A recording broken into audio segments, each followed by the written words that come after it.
अरे बच्चों, आज हम देखेंगे आपके क्लास 10 हिंदी के जो 22 फरवरी को जो एग्ज़ाम होने वाले हैं, ये आपके हिंदी के पेपर के। तो इसके बारे में जो ये प्रीवियस ईयर क्वेश्चन पेपर मैं करा रहा हूँ आपको, जिससे कि आपको बहुत ज़्यादा हेल्प मिलेगा। ये आने वाले आपके 22 फरवरी की जो हिंदी का पेपर होने वाला है क्लास 10 का। तो इसके बाद ये जो आपके बहुविकल्पीय जो प्रश्न हैं, इस पे सबसे पहले गौर किया जाए, क्योंकि आपका ये भी जो होता है इंटरमीडिएट की तरह आपका दो खंडों में विभाजित होता है, खंड अ और खंड ब। तो खंड अ में आपका जो होता है ये 20 ऑप्शनल होते हैं आपके। आप जानते हैं, क्लास 10th के स्टूडेंट हैं आप, तो आप जानते हैं कि इसमें 20 आपके जो होते हैं टिक मार्क से रिलेटेड, जो आप OMR सीट पे इसको कलर करते हैं, जो आपका ऑप्शन सही होता है। तो इसमें जो पहला प्रश्न आपका पूछ रहा है कि आचार्य रामचंद्र शुक्ल किस युग के लेखक हैं, तो आचार्य रामचंद्र शुक्ल आपके नाम से ही है कि आचार्य रामचंद्र शुक्ल शुक्ल युग के लेखक हैं। तो इसके बाद फिर जो है गबन की विधा क्या है। विधा का मतलब कि ये किससे संबंधित रचना है, नाटक है कि एकांकी है कि उपन्यास है कि कहानी है, आखिर क्या है। तो ये गबन जो है एक प्रकार का उपन्यास है। तो आप जानते हैं कि इसके बाद फिर कंकाल के लेखक हैं। तो कंकाल के लेखक आपके कौन हैं, तो ये कंकाल के लेखक मुंशी प्रेमचंद, जयशंकर प्रसाद, निराला और रामचंद्र शुक्ल हैं। तो इसमें से देखिए आपका जो है जयशंकर प्रसाद हैं कंकाल के लेखक, यानी कंकाल नाम के ये लेखक हैं। इसके बाद फिर अगला जो है कि कलम का सिपाही कृति है। कलम की सिपाही की कृति क्या है, ये किसकी कृति है या किसने इसकी रचना की है, ये कुल मिला के यही बात होती है। रचनाकार कहे या कृति किसकी है ये कहे, तो बात कुल मिला के वही। कलम का सिपाही लिखा है किसने, धर्मवीर भारती, ज्ञानेंद्र की और अमृत राय की। तो इसका मतलब कि ये किसकी है, तो अमृत राय जी की है ये कलम का सिपाही। इसके बाद जो आपका छठवां जो प्रश्न है वो ये जो आपका जो पांचवा प्रश्न है वो है कि शुक्ल युग की समयावधि है, यानी किस सन से किस ईस्वी से किस ईस्वी तक ये आपका है। तो ये आपका जो है 1919 से आपका 1938 तक ये शुक्ल युग चलता है। इसके बाद फिर पांचवा जो देखा जाए तो ये पांचवा आपका जो है कि साकेत रचना है। साकेत किसकी रचना है, माधवी वर्मा, सुमित्रा नंदन पंत, जयशंकर प्रसाद, मैथिली शरण गुप्त। तो इसमें आपके मैथिली शरण गुप्त सही इसके ऑप्शन होंगे, जो कि आपके साकेत की रचना है। इसके बाद महादेवी वर्मा जो है कवित्री हैं, किस युग की कवित्री हैं, तो ये छायावाद युग की कवित्री हैं। तो ये आप ध्यान में रखें।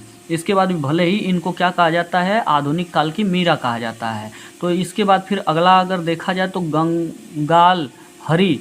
तो गंगाल हरि जो है ये रचना किसकी है, तो ये पद्माकर, बिहारी भूषण, मतीराम। तो इस तरीके से ये आप देखें तो इसमें पद्माकर की रचना है ये गंगाल हरि। तो ये आपकी जो है। अगला जो प्रश्न है वो भी समय से रिलेटेड है कि इसकी समय सीमा कितनी है, आधुनिक काल की। तो आधुनिक काल की समय सीमा आपकी 1843 से लेके अब तक ये आधुनिक काल चल रहा है, यानी ये आगे भी अभी चलता ही रहेगा, ये आधुनिक काल में आता है। तो 1843 से लेके इसके बाद फिर आप देख रहे हैं कि महादेवी वर्मा की रचना नहीं है। तो ये निहार भी महादेवी वर्मा की रचना है, संध्या गीत भी है और दीपशिखा भी। युगांत जो है ये इनकी रचना नहीं है। तो इसके बाद फिर आगे देखा जाए, ये जो युगांत है वो आपके सुमित्रा नंदन पंत की है, बाकी जो है वो महादेवी वर्मा की रचना। तो नहीं पूछा था इसलिए इसमें नहीं होगा, ये नहीं है। हास्य रस का अस्थाई भाव क्या होता है, इसमें हास होता है। पीपर पात सरिस मन डोला, ये जो है इसमें कौन सा अलंकार है, तो इसमें आप जानते हैं कि ये उपमा अलंकार है, यानी कि इसमें मन को पीपल के पत्ते की संज्ञा दी गई है, या सरिस शब्द आ रहा है तो यहाँ उपमा अलंकार हो जाता है। अगला जो प्रश्न है वह है कि सोरठा छंद में चरण होते हैं। सोरठा छंद में कितने चरण होते हैं, तो इसमें आप जानते हैं कि 4 चरण होते हैं। इसके बाद उपदेश शब्द में उपयुक्त उपसर्ग है। तो उपधन देश होता है, तो उपसर्ग का मतलब होता है जो पहले लगता है और प्रत्यय का मतलब होता है जो बाद में लगे। तो इसमें देखिए देश को अलग कीजिए, उप शब्द लगा हुआ है, यानी ये उप जो है ये पहले लगा हुआ है, ये उपसर्ग है इसका। इसके बाद फिर आपका जो है प्रत्यय के भेद होते हैं। प्रत्यय के 2 भेद होते हैं, तद्धत और आपका कृत प्रत्यय होता है। तो इस तरीके से आपके 2 प्रत्यय होते हैं। हानि और लाभ में समास कौन सा है, तो हानि और लाभ ये पहले ही देख रहे हैं कि आप विपरीत है और बीच में योजक चिन्ह लगा हुआ है, यानी विलोम है और योजक चिन्ह लगा है, तो ये द्वंद्व समास ही आपका कन्फर्म है। अगला प्रश्न देखा जाए तो मछली शब्द का पर्यायवाची। तो इसमें मछली का पर्यायवाची मीन होता है, तो ये आपका सही होगा। इसके बाद फिर आगे है कि यद्यपि में कौन सी संधि है, तो यद्यपि में यदि धन अपि होता है, यानी आपका ये यण संधि है, तो इस तरीके से ये आपका सही होगा। अगला जो प्रश्न है वो कि मधु शब्द का द्वितीय विभक्ति और बहुवचन रूप है, तो मधु शब्द का द्वितीय विभक्ति और विभक्ति में बहुवचन होता है मधुनी, ये आप जानते हैं। इसके बाद फिर पठेताम जो है वो आपका सब धातु का वचन जो है, यानी कि किस पुरुष का और कि कौन सा वचन है, तो ये आप जानते हैं कि ये पठेताम जो है पठेत, पठेताम, पठेयु, विधिलिंग जो होता है आपका, ये होता है लकार, जो कि चाहिए का होता है, और इसमें आप देखेंगे कि ये प्रथम पुरुष का द्विवचन आपका होता है। ये आपका ऑप्शन सही होगा। अगला जो आपका खंड ब होगा, ये जो इसमें वर्णात्मक यानी आपके टिक मार्क से संबंधित है, ये आपके OMR पे आप इसका आंसर करेंगे। ABCD जो ऑप्शन होगा उसे कलर करेंगे। अगला जो होगा आपका लिखित है, तो इसमें आप अपने कॉपी पे करेंगे, तो इसको देखा जाए।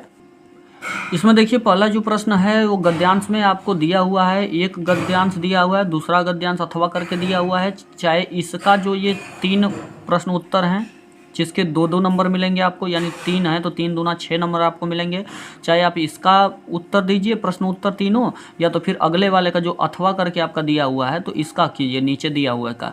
तो इस तरीके से आप देखिए कि आज से लेके ये जो रखेगा तक दिया हुआ है, तो इस तरीके से इसका आपको प्रश्न पूछ रहा है कि उपयुक्त गद्यांश जो है ये इसके संदर्भ लिखिए, यानी किस किताब के किस लेसन से लिया गया है, तो इसके बारे में आपको लिखना होता है। यानी प्रस्तुत गद्यांश हमारी पाठ्य पुस्तक का नाम, और इसके बाद फिर फले लेसन से, यानी जो लेसन आपका होगा उस जिस लेसन से लिया गया है उसका नाम लिखना है। तो इस तरह से संदर्भ लिखेंगे आपको इस गद्य का, इसके आपके 2 नंबर मिल जाएंगे। गद्यांश के रेखांकित, देखिए रेखांकित, देखिए इसमें जो आपका दिया है आज से लेके में है तक, इसका आपको अपने शब्दों में इसके बारे में वर्णन करना है, तो इस तरीके से आप इसे कर लेंगे। और फिर आगे जो है आपका ये ध्यान दीजिए कि इसके बाद लेखक के अनुसार हमारा अस्तित्व किस कारण से आज भी कायम है, तो ये आपका उत्तर इसमें से पढ़ेंगे आपको इसमें मिलेगा, यानी तीनों के आप उत्तर देंगे, 3 दूना 6 नंबर आपको मिलेंगे। चाहे इसका कीजिए या नीचे दिया हुआ गद्यांश जो आपका ये से लेके आपका जो उत्साही का यहाँ तक दिया हुआ है, तो इसको पढ़ लीजिएगा। और इसको पढ़ने के बाद एक गद्यांश ये किस लेसन से लिया गया है और किस किताब की किस लेसन से, ये आपका संदर्भ इसका भी लिखना है, चाहे ऊपर वाले का तीनों का कीजिए चाहे नीचे वाले का।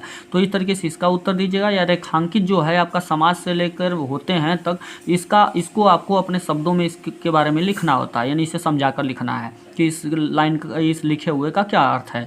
इसके बाद तो इसके 2 नंबर मिलेंगे आपको। इसके व्यक्ति एक दूसरे की ओर क्या देखकर आकर्षित होता है, तो इसको आप इसमें पढ़ेंगे तो आपको ये पता चल जाएगा कि क्या देखकर आकर्षित होता है। तो समाज में विभिन्नता जो होती है उसको देखकर आकर्षित होता है। तो इस तरीके से आप दोनों में से किसी एक का करेंगे, ये आपको 6 नंबर मिलेगा। तो इसके बाद इसी प्रकार से पद्यांश जो दिया हुआ है आपका, पद्यांश में जो है ये इसके भी 6 नंबर आपको मिलेंगे, जैसे आपको गद्य में मिले थे।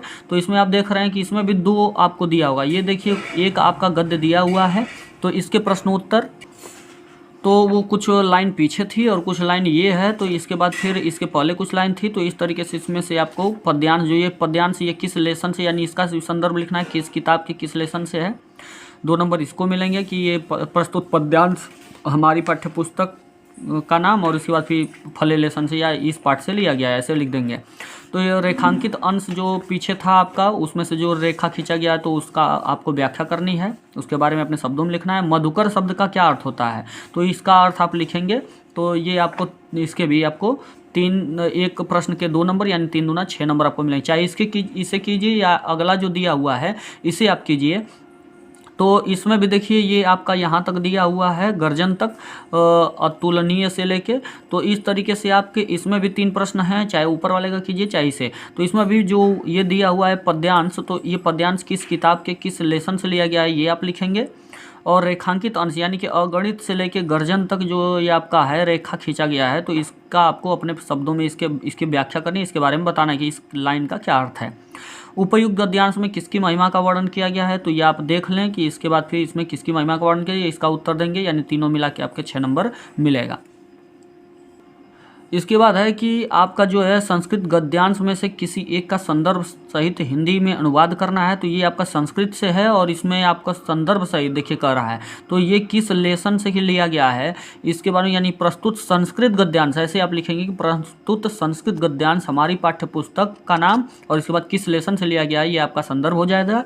और इसके बाद फिर इसी का इस पूरे लाइन का आपको अर्थ लिख देना है अनुवाद करके हिंदी में, चाहे आप उसे कर दें या अथवा में करके दिया है कि इसे, यानी दोनों में से किसी एक का कर सकते हैं आप। तो इसको आप क्या करेंगे कि ये जो अस्माकम से लेके चेती तक दिया गया है, तो इसके बाद फिर ये इसका भी आपको ये किस लेसन से, किस किताब के किस लेसन से लिया गया ये आपका संदर्भ हो जाएगा। और इसके बाद इसका अर्थ लिख देंगे पूरा हिंदी में कि इस पूरे लाइन का क्या हिंदी में अर्थ होगा ये कहानी का। तो इस तरीके से आपका इसका भी नंबर मिल जाएगा। तो इस तरीके से आगे देखा जाए तो ये तो गद्यांश था, वैसे ही पद्यांश भी है। इसका या अथवा, देखिए अथवा लिखा है इसका, यानी दोनों में से किसी एक का आपको संदर्भ लिखना है कि ये गद्यांश जो है, या सॉरी ये पद्यांश जो है, तो ये किस किताब के किस लेसन से है। तो ये आप लिखेंगे चाहे इसका, तो वो आपका संदर्भ हो जाएगा। उसके बाद हिंदी में इसका अर्थ लिख देंगे कि दोनों में से जो आपको अच्छा लगे वो आप लिख के इसका क्या कर देंगे, इसका अनुवाद कर देंगे हिंदी में। तो इस तरीके से आगे जो देखा जाए तो वो इसमें जो आगे आप देखिए, आगे आपका खंड काव्य दिया हुआ है। तो ये आप अपने जिला अनुसार देख लीजिएगा कि आपके जिला में कौन सा खंड काव्य पढ़ना है। तो वो आप खंड काव्य, आप ये खंड काव्य पे आपको एकदम चुनिंदा गौर करना होता है। कोई भी आप कर देंगे तो इसका नंबर आपको नहीं मिलेगा। इसलिए आपको विशेष रूप से तौर पे खंड काव्य का विशेष ध्यान रखना है कि अपने जिले का देख लीजिएगा कौन सा खंड काव्य है। जैसे इसमें दिया है कि देखिए पहला दिया मुक्तिदूत, तो मुक्तिदूत आपके होगा तो ये कीजिएगा। ज्योति जवाहिर होगा तो जवाहर होगा तो ये कीजिएगा। इसके बाद फिर जो मेवाड़ मुकुट है ये होगा तो ये कीजिएगा। यानी दो होगा, दोनों में से कोई एक करना है। यानी एक में नायक का चरित्र चित्रण करना होता है, यानी जो उस पाठ में जो हीरो होगा, यानी जो नायक होता है उसका चरित्र चित्रण करना होता है। और दूसरा कि इसमें आपका सर्ग के अनुसार कभी कभी कथा का पूछ देता है कि किस सर्ग में किस, यानी सर्ग का नाम ले लेता है। जैसे इसमें लिखा है कि पांचवां सर्ग जो है इसकी कथा इसमें क्या है, जैसे ले लेगा कि मतलब द्वितीय जो सर्ग है उसमें कौन सी कथा है, यानी इसी का। तो सर्ग वाइज आपको याद रखना है सीक्वेंस की किस सर्ग में क्या है, पहले में क्या है, दूसरे में क्या है, तीसरे में क्या है, यानी जितने सर्ग का आपके जिले के अनुसार ये खंड काव्य होगा उसे तैयार करना है। अगर पूजा होगा तो इसे तैयार कीजिएगा। तो अब फिर इसके बाद फिर कि जय सुभाष होगा तो इसे याद कीजिएगा। आपके जिले अनुसार आपको देख लेना है। मातृभूमि के लिए ये होगा तो इसे याद कीजिएगा, यानी इसका। और फिर इसके बाद फिर कर्ण होगा तो कर्ण को याद कीजिएगा। और फिर कर्मवीर भरत ये हो सकता है। तुमुल अगर होगा तो इसे याद कीजिए। यानी देखिए सब में नायक का चित्रण आपका मुख्य है। और सर्ग पूछ दिया है, किसी में प्रथम सर्ग, किसी में आपका तृतीय सर्ग, किसी में पांचवां सर्ग। तो इस तरीके से, या इस कहानी का यानी इस खंड काव्य का उद्देश्य क्या है, तो इस तरीके से आपको पूछता है। तो इस बातों का आप विशेष ध्यान रखें। सीक्वेंस जरूर आपको पता होना चाहिए कि पहले सर्ग में क्या है, इस कहानी क्या है। तो सर्ग वाइज कहानी आपको कन्फर्म होनी चाहिए। अगला जो है छठवां, इसमें देखिए कि लेखक जो आपके दिए आचार्य रामचंद्र शुक्ल हैं, जयशंकर प्रसाद, डॉक्टर राजेंद्र प्रसाद, इन तीनों में से किसी एक का जीवन परिचय आपको लिखना है। और जीवन परिचय लिख के उनकी रचनाओं के बारे में बताना है कि इनकी रचना कौन कौन सी है। तो इसमें से किसी एक का भी आपको करना है, जो आपको सही लगे, जो आपको अच्छे तरीके से याद हो, इसे करिएगा। तो जीवन परिचय लिखेंगे तो 3 नंबर मिलेगा और 2 नंबर इनकी रचनाओं पर मिलता है। रचना के बारे में बताना होता है कौन क्या क्या ये लिखे थे, नाटक, उपन्यास वगैरह जो कुछ भी निबंध वगैरह, तो वो आपको लिखना है। तो ये 3, 2, 5 नंबर आपको मिलेगा। अगला जो है आपका ख जो है, इसमें कह रहा है कि कवि, देखिए 3 कवि दिए हुए हैं। तीनों कवियों में से किसी एक का जीवन परिचय आपको लिखना है। तुलसी और सुभद्रा कुमारी चौहान और बिहारी, तो इन तीनों में से किसी एक का आप जीवन परिचय लिखेंगे। जैसे पिछले में आप लिखे थे लेखक का, तो ये कवि हैं, तो इन कवियों का जीवन परिचय लिखना है। और उसके बाद इनकी प्रमुख रचनाएं कौन कौन सी हैं इनके बारे में आपको बताना है। तो किसी एक का जो आपको सही तैयार हो वो आप करिएगा। और जबकि अगर आपको ये कन्फर्म ना हो कि कौन सा आपको क्या क्या किस से आप तैयार करें और किसके वगैरह लेखक का जीवन परिचय वगैरह किसका तैयार करें जिससे कि आपका फंसे, तो ये पिछला वीडियो इसमें बनाया गया है। ये मेरे हिंदी के वीडियो को जाकर अवश्य देखें, जिससे कि आपको मेन जो हैं वो आपको पता चल जाए कि आपको क्या क्या याद करना चाहिए। क्योंकि दिया है बहुत ज़्यादा, आप सभी याद करेंगे तो बहुत सारी चीज़ें आपको याद करने के लिए होती हैं। चलिए अगले प्रश्न पे चलते हैं। अगर अपनी पाठ्यपुस्तक में कंठस्थ कोई एक श्लोक लिखना, यानी कि ये आपको ध्यान देना है कि जैसे इसमें पहले आपको ये एक पद्यांश दिया हुआ था, उसमें आपको दो में से कोई एक पद्यांश का आपको अर्थ लिखना था और संदर्भ सहित व्याख्या करना था, यानी अनुवाद करना था। तो उसमें से आप जरूर देख लें, कम से कम आप दो याद करें और दोनों में से ज़रूर देख लें कि उन दोनों में से कोई आपका याद किया हुआ नहीं ना है। तो उन दोनों में से अगर कोई है, एक मिल रहा है, तो उसे छोड़कर आपका दूसरा बचेगा 2 लाइन का, वो श्लोक आपको लिखना आवश्यक है। यानी कोई एक श्लोक आपको लिखना है आपके संस्कृत की किताब से, लेकिन वो आपके पेपर में नहीं आया होना चाहिए। यानी पीछे जो आपका पद्यांश था, मैं बार बार कह रहा हूँ, पीछे जो पद्यांश था उसमें से आपका नहीं होना चाहिए वो याद किया हुआ। अगर उसमें से है तो उसे छोड़कर आप जो दूसरा याद किए हैं उसे लिखिएगा। तो ये आप विशेष रूप से गौर करें, ये नहीं कि अपने मन से ही बस लिख दें और उसके बाद वो आपके पेपर में आया हो, उसका कोई नंबर आपको नहीं मिलेगा। 8वां जो है, इसका आप ध्यान दें कि इसमें कह रहा है कि किन्हीं दो के उत्तर आपको संस्कृत में लिखना है। तो ये आपके किताब से जो लेसन है उनमें से ही हैं। तो इसके बारे में भी आपको बताया गया है कि वो कौन कौन से लेसन आप तैयार कर लें जिसमें आपका प्रश्न उत्तर फंस सकते हैं। तो इस तरीके से इसे आप तैयार कर लें। तो इसमें से किसी दो का आपको लिखना है, जो भी आपको सूटेबल लगे उत्तर आप दे सकें। अगला जो आपका ये प्रश्न है वो आपका ये कह रहा है कि इसमें निबंध लिखने के लिए कह रहा है, आतंकवाद पे, वृक्षारोपण पे, मेरा प्रिय कवि जो है, देखिए उसमें भी आपका रचनाकार वगैरह पूछा था। तो इस तरीके से रचनाकार या किताबें, तो कवि अगर पूछ रहा है तो देखिए कहने का मतलब ये है कि कवि आप याद किए थे सूर, तुलसी वगैरह जो भी, तो आप चाहें तो कवि के जगह पे इनमें मेरा प्रिय कवि वाले में किसी आपके याद किया हुआ जो कवि है उसको भी आप लिख सकते हैं। यदि कोई किताब हो तो किताब की मेरी प्रिय किताब या मेरी सबसे प्रसिद्ध किताब, या कहने का मतलब है कि मेरी जब पसंदीदा किताब, ऐसे करके जब देता है कि आपकी कौन सी किताब आप पसंद करते हैं तो वो भी दे तो कवि के जगह पे। तो कवि भाई है तो कहने का मतलब है कि इसकी भी कोई किताब होगी ही, तो और किताब है तो उसका कोई कवि होगा। तो कवि का भी आप याद किए हैं, सूर, तुलसी वगैरह जो कुछ भी याद किए हो तो वो कवि का आप इसमें लिख सकते हैं, आपको नंबर पूरा मिलेगा। नारी सशक्तिकरण, यानी कि औरतों की क्या स्थिति है भारत में, इसके बारे में आपको बताना, यानी चारों में से किसी एक का आप निबंध लिख सकते हैं और आपको इसके 9 नंबर मिलेंगे। करीब कम से कम ये क्लास 10th का है तो आपको कम से कम 100 शब्द जरूर लिखने होंगे, इसका गौर